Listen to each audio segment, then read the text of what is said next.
नाजरीन अज मैं उस जगह पर बैठा जिन्होंने वेड़िया जिन्होंने बैठक जिन्होंने अकैडमिया में नुसरत फतेह अली खान साहब, फ़र्क फतेह अली खान साहब, मुजाहिद फतेह अली खान साहब, राहत फतेह अली खान साहब, दुलारे खान साहब इत्थे खेड के जवान होए, फिर वो अपने फन के समंदर बने, पहाड़ बने।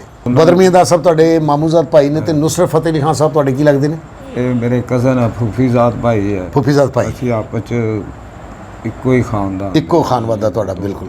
ये तो तुसीं दस जिहड़े अताइयां चों शिगिरद होए ने, ताइयां चों काफ़ी सारे गुज्जर, शबीर गुज्जर, रियाज गुज्जर। तुहानूं उन्हां दे नाम सुन के खौफ नहीं है भी शबीर गुज्जर, रियाज गुज्जर ये तरीखां ते जाण वाले बंदे ने, तुसीं उन्हां नूं फंक्शनां ते भेज रहे हो?